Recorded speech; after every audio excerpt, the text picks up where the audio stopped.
2-4 वर्ष झाली आहेत आणि भांडणं अगदी टोकाची होत आहेत, विकोपाला जात आहेत. राधे राधे.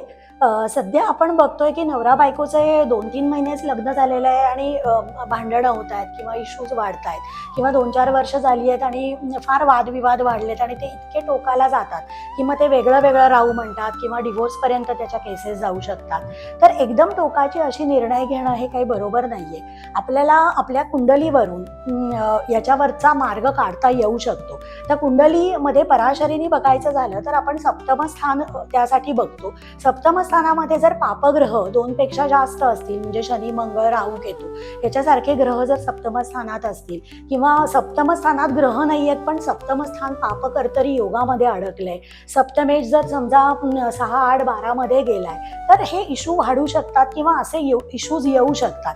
पण आपल्याला जर पर्टिक्युलरली पत्रिकेतून आपण गायडन्स घ्यायचं ठरवलं आणि आपल्याला कळलं की काहीच वर्ष हा आपल्याला एकमेकांना त्रास होऊ शकतो त्या पर्टिक्युलर ग्रहांच्या पोझिशनमुळे आणि आपण शांतपणे कम्युनिकेशन करून कन्सल्टेशन करून मार्ग काढू शकतो. तर ह्या संदर्भात जर काही कन्सल्टेशन किंवा काउन्सिलिंग हवं असेल तर तुम्ही जरूर संपर्क साधा.